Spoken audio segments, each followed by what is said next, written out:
Hey everybody, I'm Joshua Orro, the Mustang Prince, and welcome to Mustang Prince Orro Reports. So, let's talk about Buzz Lightyear. If you folks have grown up with the Toy Story quadrilogy like I have, then you know that Buzz is one of the best characters in these movies. While he did start out as a delusional action figure, believing that he's the real deal, I think Buzz is a cool toy, a loyal friend, a great leader, and of course, an awesome party member in Kingdom Hearts 3.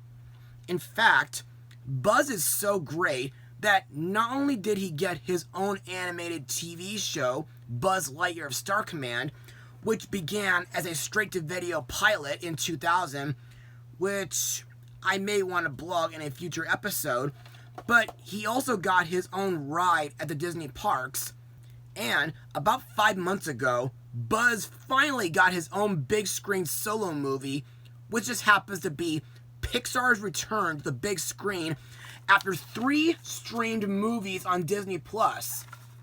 Now, again, I was originally going to blog Top Gun Maverick during this Veterans Day weekend, but because so many of you viewers and subscribers have wanted me to blog this movie for quite a while now, who am I to say no? So, released on June 17th, 2022, the movie is Lightyear. And now, on for the plot of the movie. The film follows the legendary Space Ranger Buzz Lightyear after he is marooned on a hostile planet 4.2 million light years from Earth, alongside his commander and their crew. As Buzz tries to find a way back home through space and time, he is joined by a group of ambitious recruits and his charming robot companion cat, Socks. As this motley crew tackles their toughest mission yet, they must learn to work together as a team to escape the evil Emperor Zurg and his dutiful robot army who are attempting to steal their fuel source.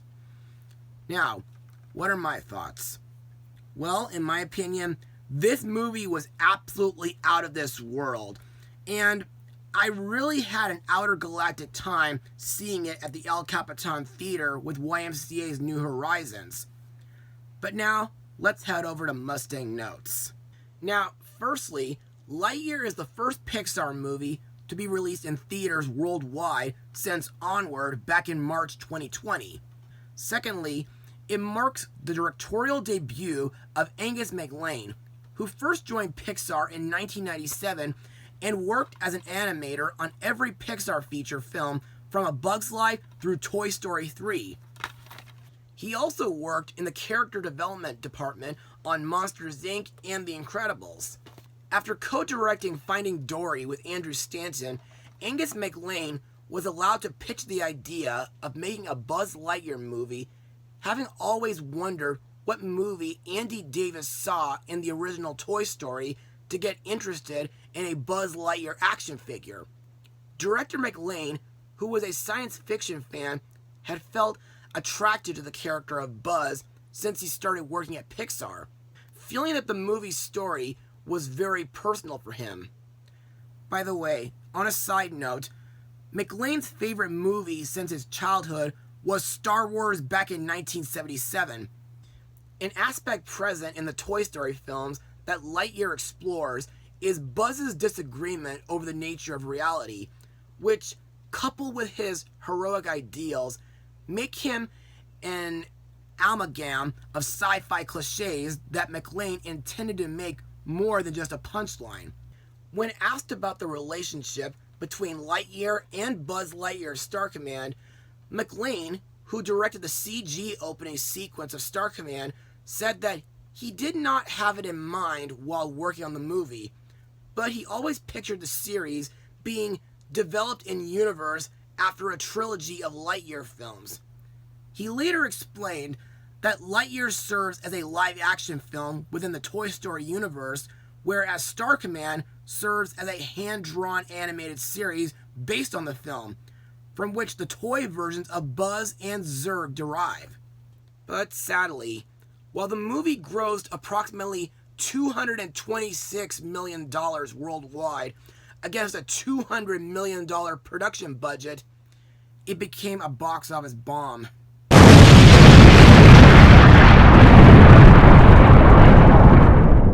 Anyway, Lightyear was the very first movie that I ever saw at the El Capitan Theater in Los Angeles since A Christmas Carol back in 2009, which, spoiler alert, I'll get to this holiday season. And in my opinion, seeing this movie at that magical theater with New Horizons was absolutely worth it. And in my opinion, Pixar's animation for this movie is absolutely awesome. Like the Adventures of Tintin, the CGI animation looks so good that it can easily trick you into thinking that you're watching a live-action sci-fi movie. And I think the characters look like real people, and the visuals in outer space and on the planet Takani Prime look absolutely breathtaking. Also, believe it or not, the spaceship's launching area shares a striking resemblance to the Space Mountain attractions at the Disney parks. And I thought the action scenes were really thrilling and badass. Plus, I thought the story does make a great Buzz Lightyear origin story. However, at the same time, it kind of felt a little bit rushed, and there were a few moments that felt pretty familiar. For example, the hyperspeed tests taking Buzz into the future kind of made me think of Speed Demon from the Powerpuff Girls. Plus, I thought the most interesting part about it was the opening captions stating that this is Andy Davis's favorite movie. Man. Also to note, while watching it, I noticed that there were several references to the first 3 Toy Story films and the Buzz Lightyear of Star Command animated series. And that's all I got for Mustang notes. So, let's move on to the characters and the voice actors who brought him to life. Our hero, Buzz Lightyear, is voiced by Chris Evans, best known as Captain America from the Marvel Cinematic Universe. But he's also known for playing the Human Torch in the Fantastic Four movies, and he voiced Casey Jones in 2007's TMNT. During the events of this movie, after a whole year of being stranded on the planet Katani Prime, Buzz is determined to help his crew rebuild their ship in order to get home and begin experimenting hyperspeed propulsion systems powered by crystallic fusion. But during these flight tests, Buzz experiences time dilation, and his hyperspeed test flights take him 89 years into the future. To me, Chris Evans does a really great job bringing Buzz to life, and I think he sounds pretty similar to Tim Allen. No surprise, since they both share the same birthday on June 13th, but they are 28 years apart, by the way.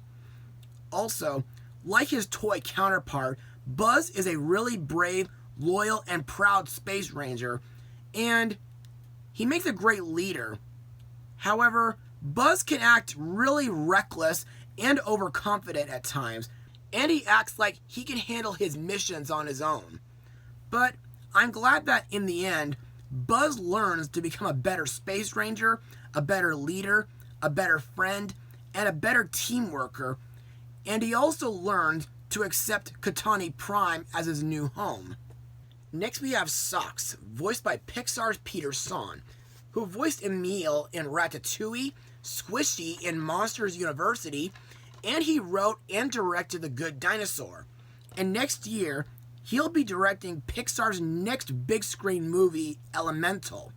Socks is a robotic cat whom was given to Buzz by his best friend, Commander Alicia Hawthorne, after his first hyperspeed test flight. To me, Socks is pretty similar to Laptrap from the Clue Finders games, Baymax from Big Hero 6, and R2-D2 from the Star Wars movies, due to him being programmed to provide personal and emotional support for Buzz.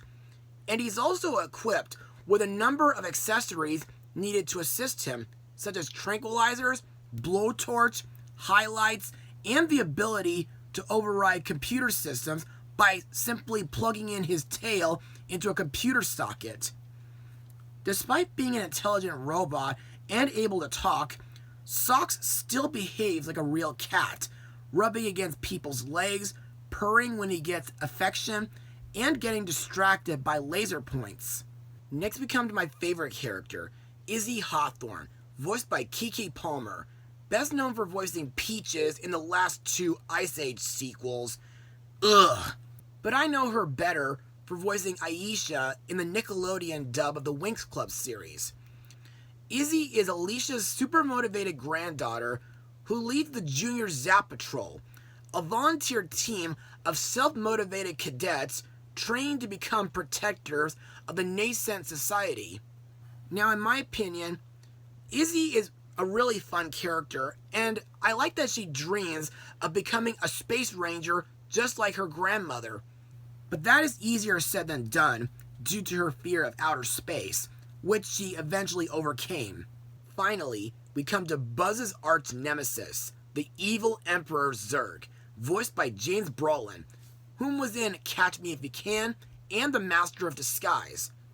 Unlike his toy or animated series counterpart, Zurg now appears as a large robotic being several feet taller than Buzz.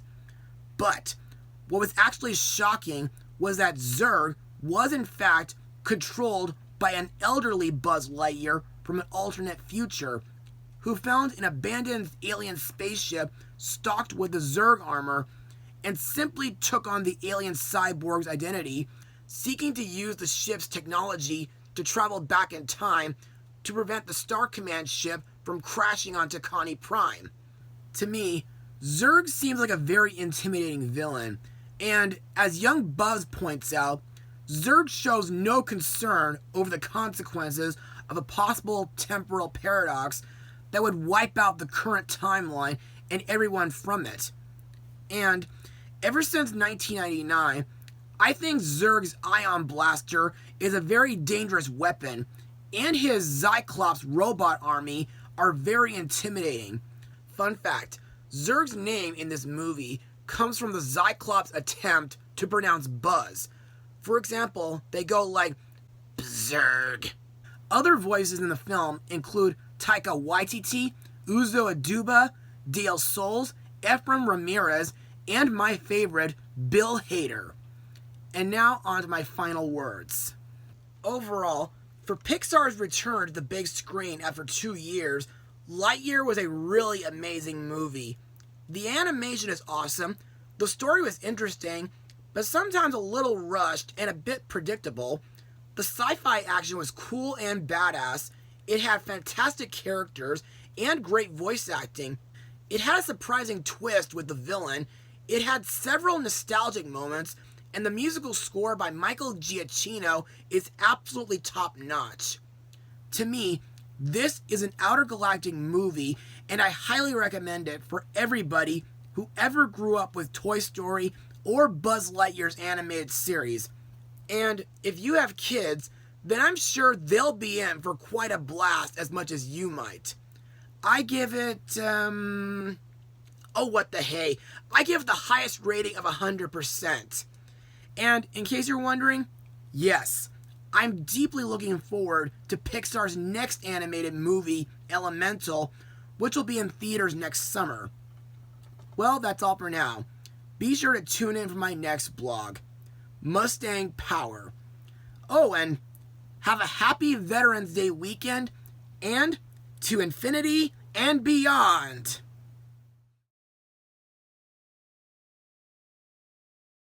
So, this is where the Mustang Prince will be moving to. Well, seems like a quaint, peaceful little complex. But no matter, he won't be avoiding me that easily. I'll just have to send him a little request before his move. But what movie could I recommend? It has to be something messy, something bloody, something sexual, something... Oh, yes. It is time, Joshua.